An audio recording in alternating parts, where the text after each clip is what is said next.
Morning, everyone. Welcome to the Mayor's Weekly News Conference, and here's this week's agenda.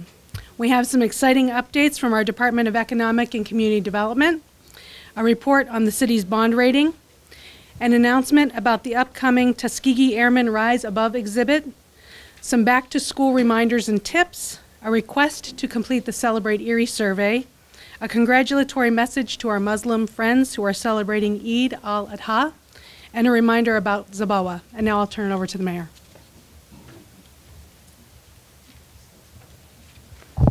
Thank you, Renee, and good morning, everyone. Sorry we don't have more chairs here, but it's great to see this turnout. I guess I want to give a special welcome to my friend Senator Dan Laughlin for being with us today. Thanks very much for being here. Again, good morning. Our Department of Economic and Community Development has been extremely busy doing very exciting work over the last few months. I'm really excited to bring up to you Chris Groner to share details on the transformational work that he and his team have been doing in 5 areas. First, our revolving loan fund. Second, their calls on and work with local businesses. Third, our grant writing. Fourth, our work on the new opportunity zones. And fifth, our first round of the Flagship Fund Grant winners. Now I'll turn it over to Chris. There he is.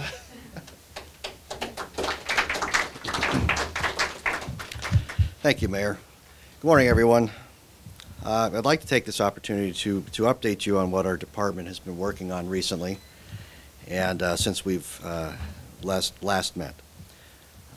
From the start, we set out to try to identify some of the areas and some of the gaps in the economic development system and on ways that the city could work on and build additional capacity to try to fill some of these needs.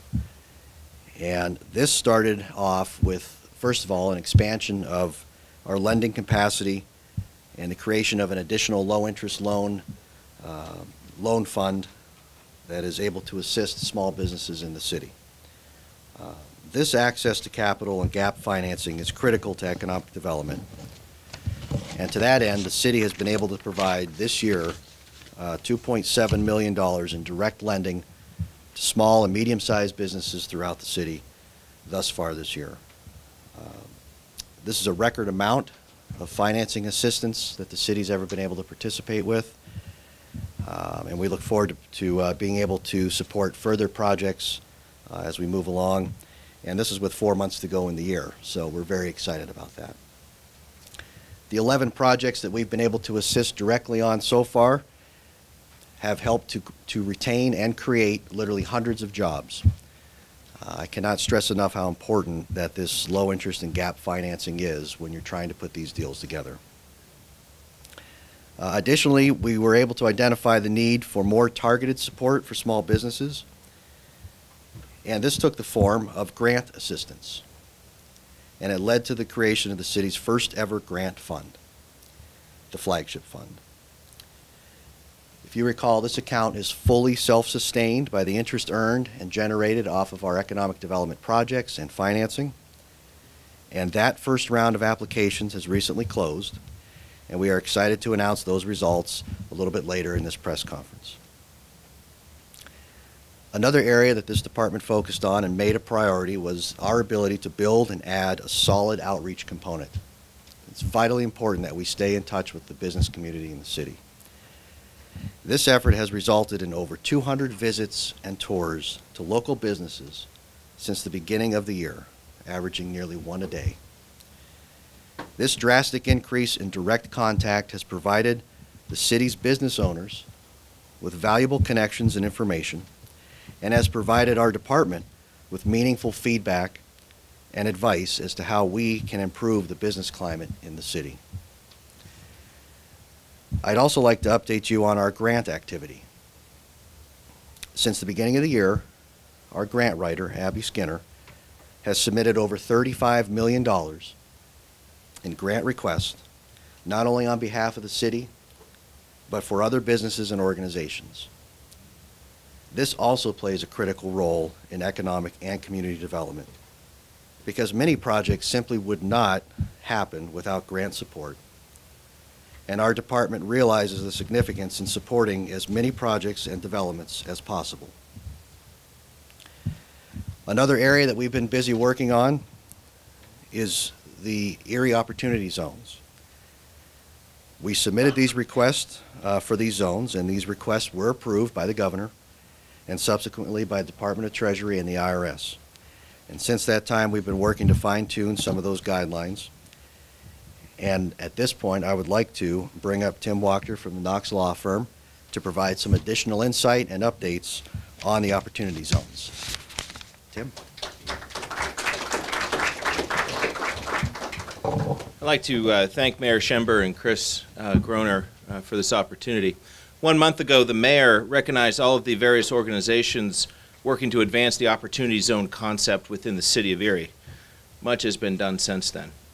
Opportunity zones are federally designated areas that provide aggressive tax incentives for investors to invest in businesses and properties and projects within the zone. Mayor Schember was instrumental in ensuring that Erie's zone is comprehensive, including the majority of our downtown and the Erie Innovation District, our waterfront, much of eastern Erie, and our industrial parks. Opportunity zones have been the subject of much national conversation and many conferences.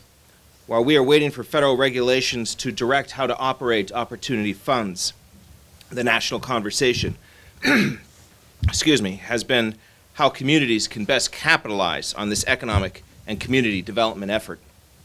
We've figured it out in Erie.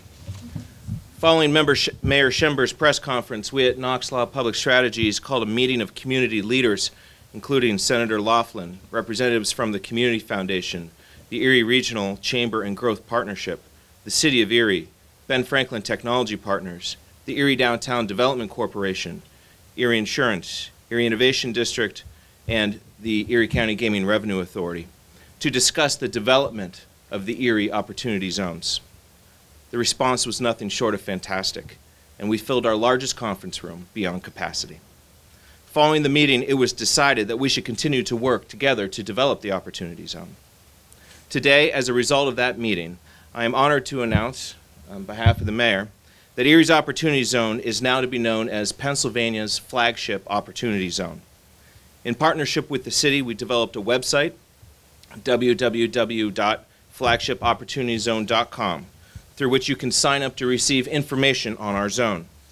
Eventually, we will use the website to promote the city's investment prospectus, the businesses in the zone, and the investment opportunities. That website and the understanding that we have coalesced around an understanding of how we are to develop our zone was taken to the Accelerator for America group at the Nowak Metro Finance Lab at Drexel University last weekend. It became clear that Erie, as a community, is on the cutting edge of Opportunity Zone development on a national level. We will not, however, stop merely at branding. We intend to continue to work together to develop the funding and partnerships that will be necessary to quantify not only the investment potential of the business, real estate, and housing development opportunities that exist in the Flagship Opportunity Zone, but also to quantify the amount of local and partner capital that we can leverage within the zone to entice national fund investment within Erie. We intend to use that information to promote Pennsylvania's Flagship Opportunity Zone to entrepreneurs, commercial real estate and housing developers, business owners, community developers, and individual and institutional investors. We will work together in a non-proprietary fashion to ensure when a potential investor is considering where to invest, or when an entrepreneur is looking to relocate their business, that Erie is on the top of his or her list. This commitment from a broad swath of our community truly puts Erie on a national map and stays true to the intent of the Opportunity Zones, to lift up otherwise impoverished communities and to ensure that benefits accrue to all segments of our society. Mr. Mayor, I'd like to thank you for your vision and your understanding that properly and aggressively leveraging Opportunity Zones is not only a smart economic development strategy, but it is a necessary community development strategy as well. Your leadership and vision and that of our community partners have placed Erie on the National Opportunity Zone map. At Knox Law and Knox Public Strategies, we're happy to play a role in that development. Thank you very much.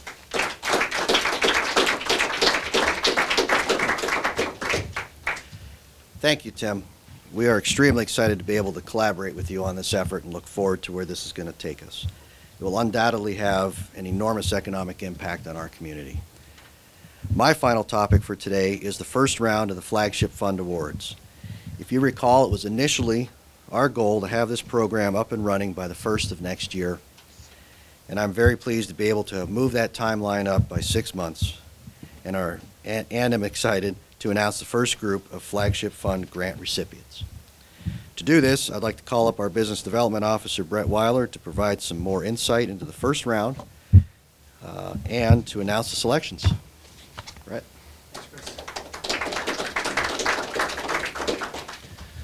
Good morning, everyone. This is an exciting day. I'm going to go through some facts and figures before we get to the good stuff and announce the winners, so bear with me here, okay? So the first annual application period, we received a total of 34 applications with a total amount requested of $153,000. We received applications from a wide variety of industries, including education, arts, food service, retail, manufacturing, healthcare, agriculture, professional services, technology, wholesale, and logistics. Between the 34 applicants, there was an average employment of about 2.5 employees per establishment, with an average annual revenue of about $41,000 a year. The average amount of grant dollars requested was $4,500. Further, 924 individuals visited the newly created Flagship Fund webpage in the month of July, with 54 visitors downloading the application. Another interesting note from our first application period, most users arrived at the Flagship Fund website through the city's various social media accounts, including 239 visitors arriving at the site through their mobile Facebook application. So I want to take a moment, too, to thank Andy Steinmetz, our digital media coordinator, for doing a great job of promoting the program on social media. So if you'll recall, we created the Flagship Fund for several reasons.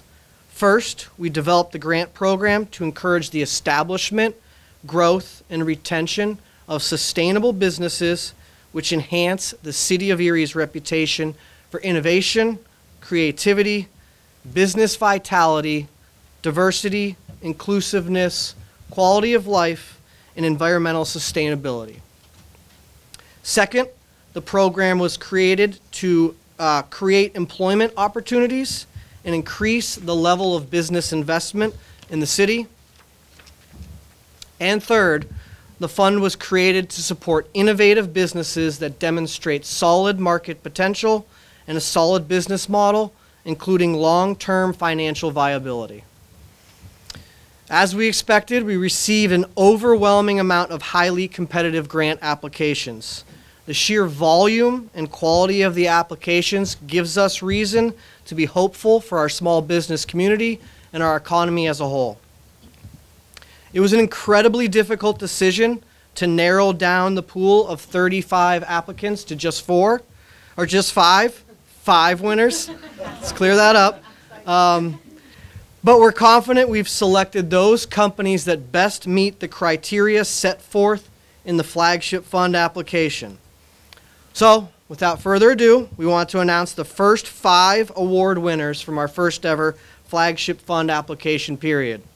These 5 companies will be awarded $4,000 each, with a total award of $20,000. So our first award winner is 4045 Media Corp. 4045 Media, and this is from their website, is a no-frills ad technology platform where marketers can start running sophisticated, data-driven mobile ad campaigns in under 15 minutes. Located in the Erie Technology Incubator at Gannon University, 4045 Media is founded by Bob Reisenweber and Colin Jacobson. 2 talented young professionals. That was immediately clear to us. But what impressed us most is that they've decided to grow their ad tech business not in New York City or San Francisco, but right here in Erie, Pennsylvania. So Bob and Colin were not able to join us in person today, but we were able to live stream in Bob here to say a few words about his company. Bob? Thanks, Brett. He gave a great into the business, so I think I'll just talk a little bit about why Erie. To be honest, we started this business in New York and came to just do one of my regular visits to Erie, and I found out that there was a burgeoning tech scene in Erie. And when I started to talk to more and more of the startup scene guys like Brian Slaywin, I realized there's a much bigger opportunity for tech companies long term in the region, and we decided to relocate to Erie. So I'm very grateful to the mayor and Brett and the entire team for helping us out and helping us get off the ground. If you're wondering why my partner and I are both in Washington, D.C. and New York, it's because we're currently out on the fundraising trail to, bring to not only raise money for the company, but bring that money back into Erie and help grow the business. So thank you all, and thank you to the mayor.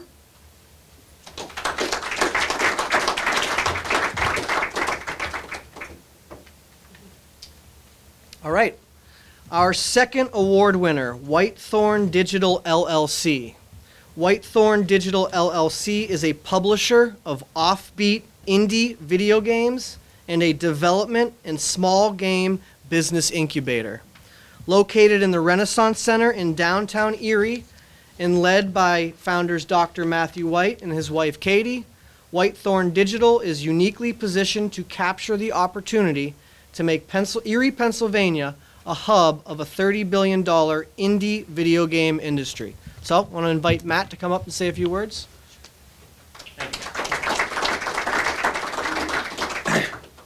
Hi there. I'm Matthew White, as Brett said.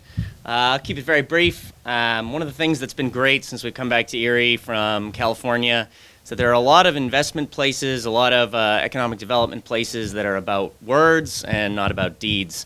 And it's been a very short run so far for the mayor, but I think what you see here is deeds. They're putting their money behind the small business community. They're putting their support behind the small business community. And with every industry, the games industry being no different, that's a vital component to the success of a region. And I think what you see here is a continued reinvestment of energy, dollars, and capital, driving us to a place where we can have small businesses that are very successful. Erie gives us a lot of leverage to compete in an industry that's very competitive, very volatile, and ever-changing. We have extremely low overhead. We have wonderful quality of life. Some of our clients visited last week from Manhattan, where they run a small game company, and I bought them all dinner, and they said, "My God, you've spent more than our entire budget on dinner." And I assured them that was absolutely not the case. So it's been a wonderful experience, and I just want to humbly say thank you very much to the city, and thank you to the mayor, Brett, Chris. You guys have been wonderful. Thanks very much.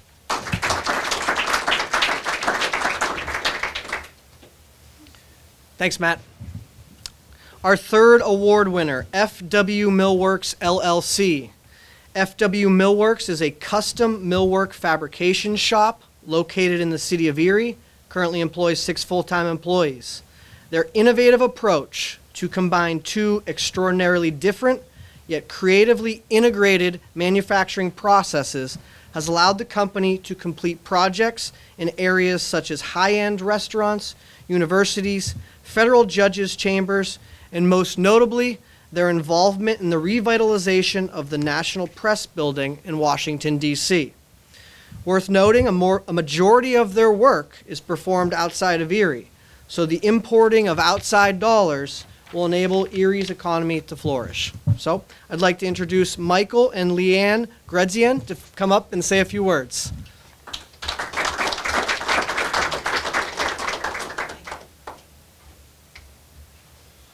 Good morning, everyone.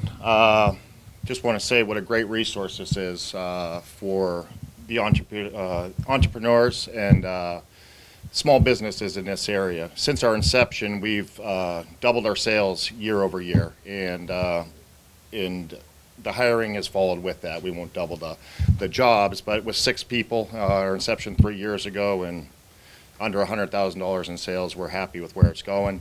The money we received today will help us build out some more manufacturing and fabrication space, of which we're in desperate need of. So we're able to pull the trigger a lot quicker, and we expect to, hopefully within the next 3 months, hire 2 more people, and it'll just another couple months, it'll follow after that. And like I said, we've got more work on the books. I'd really like to thank Brett, Chris, and the mayor. We appreciate your support and your help. Thank you.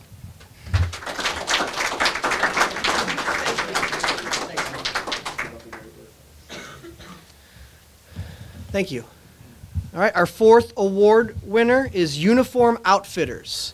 Uniform Outfitters, a locally owned provider of equipment and uniforms for first responders, recently purchased a new building in the city and are dedicated to improving the curb appeal of their 60-year-old building and make a statement to the community and their customers that they are invested in Erie for the long haul. With a staff made up of current and former members of the military, law enforcement, first responders, and EMS services, this growing company serves those who serve our country and community every day. I'd like to invite Joe and Amy Makowski to come up and say a few words.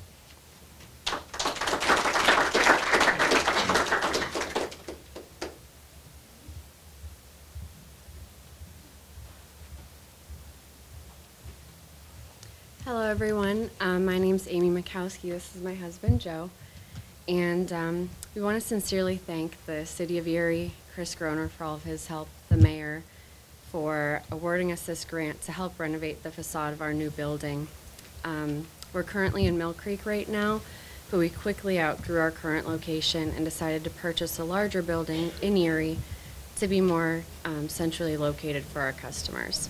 At our new location, we plan to increase our inventory substantially, and that's why we're so grateful to the city for helping us fund the renovations we've planned for the new building. We want to join the Erie community in a positive manner by improving the look of the building and the property. Thank you.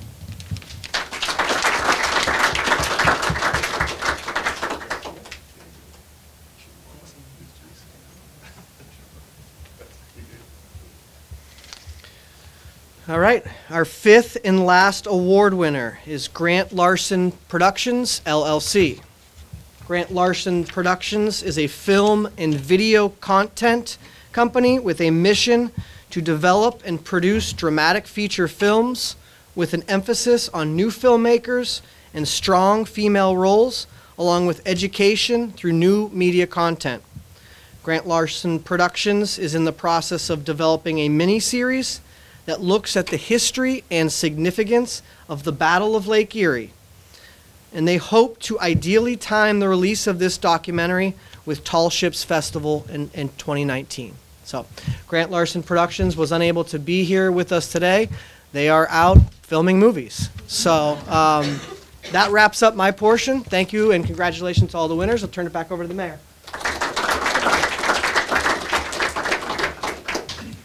You know, I've been saying the last couple of months I couldn't accomplish 10% of what we're doing without the great team that's formed around me, and now I'm kind of feeling like I couldn't do 5% after what's been done in economic and community development. Thanks very much, Brett and Chris, and thanks to everyone that participated in the survey, and congratulations to our winners. We're real happy for you. Our next round of flagship grants will start January 1st, 2019, and the application process will run through January 31st. Brett is now in the process actually of meeting with applicants who did not win awards, that weren't selected this time, so they can fine-tune their applications for the next time. So if you're interested in applying for one of our flagship grants, please reach out to Brett. You can reach him by email at bweiler@erie.pa.us. Our team is working hard to provide as many opportunities to local businesses as possible, and we're really excited about the potential that we see. Thanks again, Chris and Tim. We appreciate your work, and Brett. And I also want to extend a special thanks out to Abby Skinner, who's done an amazing job with her pace of writing grant applications. The work that you are all doing is vital to achieving a key part of our vision for the city of Erie, and that's that we can celebrate an abundance of good family-sustaining jobs. Now to move to our second topic for the day.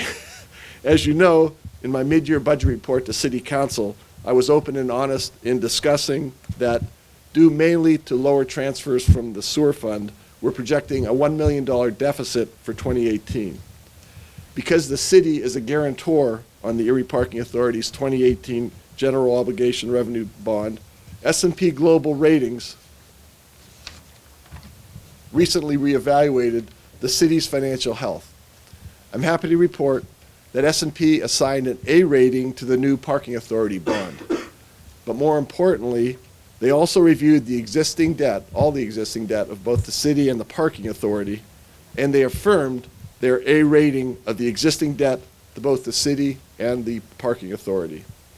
S&P's report actually reviews the city's financial health in great detail. They noted our continued weakness in two areas. First, our economy, compared with other areas of the United States, is not as strong. And second, our weak debt and contingent liability.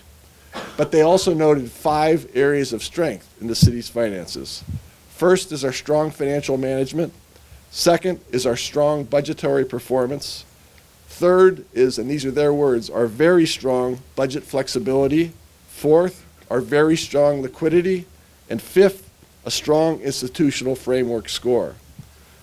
The most interesting part of this report to me was when they addressed the projected $1 million deficit I had discussed with City Council last week.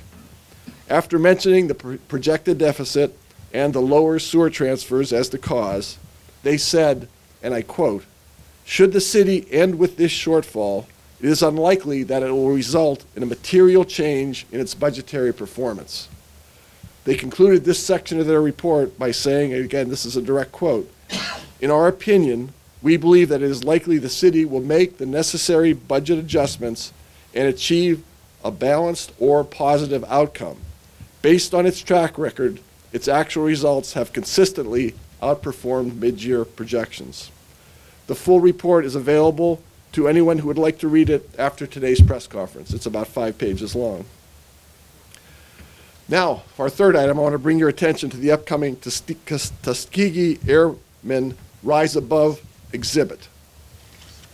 The exhibit will take place at the North Coast Flight School. That's right next to Erie International. The airport is the address is 1605 Asbury Road. It will occur on the following dates and times: August 29th through the 30th from 2 to 5 p.m.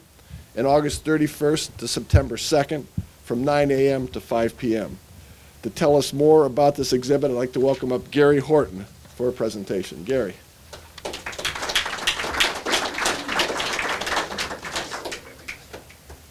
And your crew, too. Come on up, kids.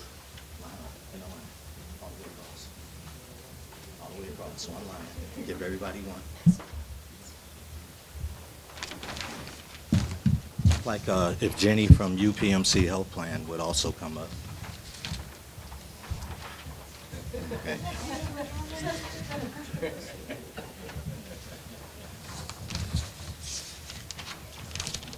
First of all, I'd like to thank you, Mayor, for sharing your stage with us. You've been consistent in outreaching us, and we appreciate an opportunity to work with you because we recognize these initiatives and efforts are team efforts, and it takes a team to do it. I'd like to also thank Mike Outlaw for running as fast and as hard and as much as you do, trying to satisfy the community. Of course, thank you, Renee, for your help. As I was saying, this is a team effort. Our program is a leadership development program. It's part of initiatives that we do focusing on cultural arts, tolerance education, nonviolence, and youth leadership development. We integrate it throughout all of the programs that we provide. School starts on Monday, August 27th. What day does school start? August 27th. On what day is it? Monday. Monday, okay. All right, everybody ready to go? Okay. Tuesday, August 28th, is Martin Luther King's anniversary of I Have a Dream. And this is a theme that we think is important to start the school year off with students to help balance out the focus on safety and security and prevention and enforcement by motivating young people to be leaders. And on Wednesday, August 29th, as the mayor mentioned to you, we're bringing the Tuskegee Airmen event to Erie. And we would not be able to do that without the assistance of a major sponsor, which is UPMC Health Plan, and Jenny is here today to representing UPMC Health Plan. We want to thank you for your support in doing that. We also want to thank Erie Community Foundation for listing us on the Erie Gives Day. We were able to raise a few $1,000s in support of that program also. And the Erie County Gaming Revenue Authority and the Erie Airport Authority have assisted us in raising the funds to bring this exhibit to town. As the mayor pointed out to you, it starts on Wednesday the 29th. It runs from 9 to 3 for all area school children. The schools are calling and making reservations to bring classes of students through there. I think the Erie School District is trying to schedule all their 7th grade students. And from 3 o'clock to 5 o'clock, Wednesday through Friday, it's going to be open to the public, and from 9 o'clock to 5 o'clock on Saturday and Sunday, it's going to be open to the public. I believe that UPMC Health Plan is providing someone that's going to go up in the plane, weather permitting, to give the people an opportunity to see the plane fly. And again, I just wanted to introduce the students, introduce your names. Next.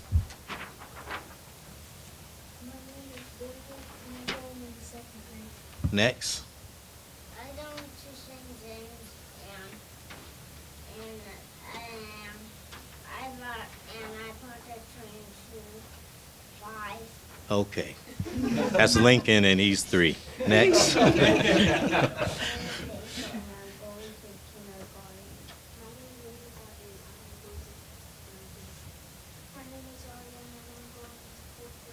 Okay, can you recite the Tuskegee model?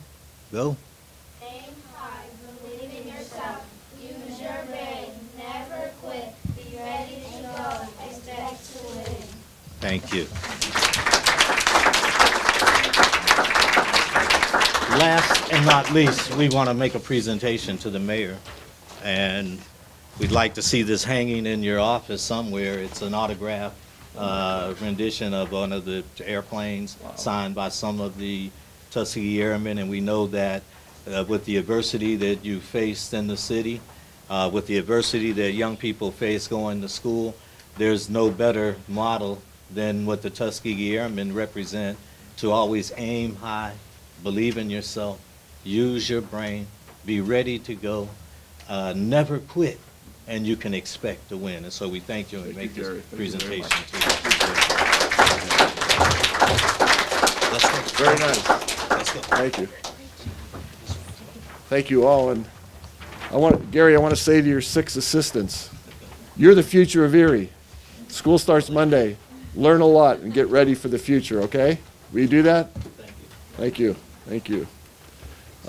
This was certainly an inspirational presentation, and I look forward to seeing the exhibit, and I'm still debating, Gary, whether I can go up on the plane or not. Got to admit, I'm a little bit afraid, but chances are I'll do it. Chances are I'll do it. If the weather is permitting, the invitation is there. Thank you. And like you hand that baton off to Mike and a few other things, he's a good... He's ready to go. He'd be the ideal sub. Okay, we're going to move on to our next topic, which is the first day of school. As Mary mentioned, is this coming Monday, August 27th. Brian Polito and his great team asked us to provide a couple of guidelines as we begin the new school year. First, we want to encourage students, and it includes the 6 of you, all students should report on the first day, Monday the 27th. Go to school, because if you fall behind, it's real hard to catch up. Motorists, people that drive here in Erie, please be specially mindful and get used again to children walking and children getting off and onto buses, whether it's a school district bus or an EMTA bus that's transporting students. If the bus is stopped, cars are not must wait behind the bus. You are not permitted to pass the bus on either side when children are getting on or off. The district also has lots of information available for families at their website, which is eriesd.org/back-to-school. You can find information on the school schedules, back-to-school events and open houses, school supply lists, immunization information, student handbook, sports, and transportation. Members of my team and I will be serving as crossing guards on Monday, so we look forward to greeting a lot of the children and the parents then. Next, we are getting close to the end. Next, we'd like to say just a few quick words about Celebrate Erie. I have two things to say, and then Aaron Lonke is going to come up with a couple things as well. The first thing I want to do is really thank Aaron and his incredible volunteer team. They worked very hard to create what I think were 4 magical days here in downtown Erie. Thank you. I'm very proud that it was truly a 100% local event, and it was truly a celebration of our region. So with that said, Aaron?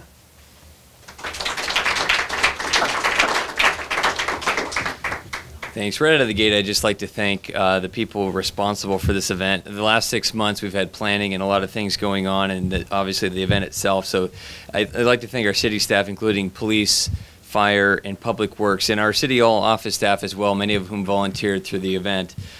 Without them, the operations and everything wouldn't be put together as smoothly as and efficiently and as securely as it has. So thanks to all those folks involved with that effort.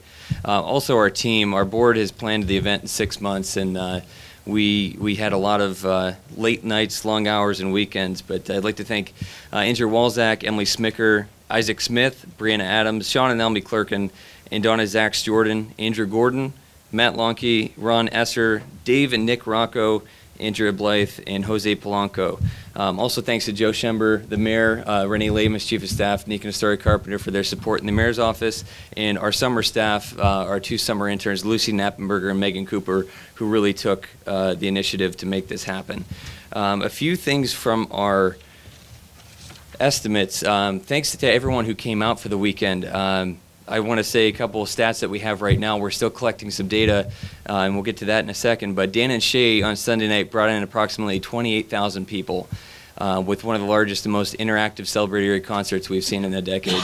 So that was very impressive, and I think they were quite surprised on stage to see the energy there as well.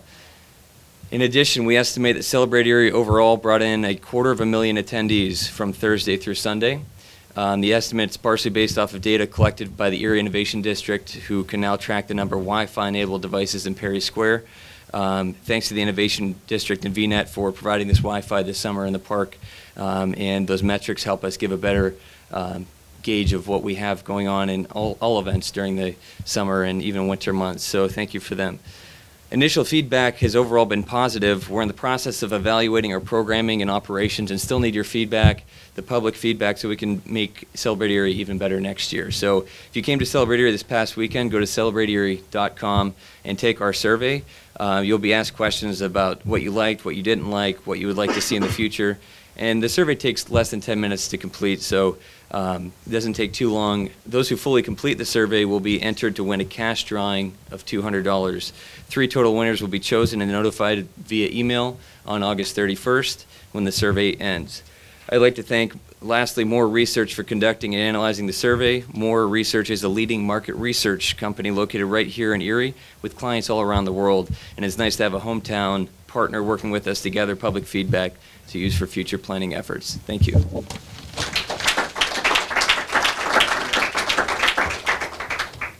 Two quick items to close. First, I'd like to say Eid Mubarak to our Muslim brothers and sisters who are celebrating Eid al-Adha, which is a festival of sacrifice and their most holy celebration of the year. It honors their willingness of Ibrahim to sacrifice his son as an act of obedience to God's command. My staff and I are looking forward to going to this celebration this evening. Finally, I want to remind everyone that the 25th annual Zabawa Polish Festival is this Friday from 5 to 10, Saturday from noon to 10 p.m., and Sunday from 12 to 6 p.m. Admission is free. There'll be live music, drawing, games, a kids area, authentic Polish foods, and bakery items. Bishop Persico will lead the Polish Heritage Mass on Sunday at 11 a.m. My chief of staff and I will be serving concessions on Sunday from noon to 2. Details are available at www.holytrinityrc.org. So come out and support the Holy Trinity Parish. Thanks again for being with us today. All presenters are now available for interviews with the media. Thanks very much.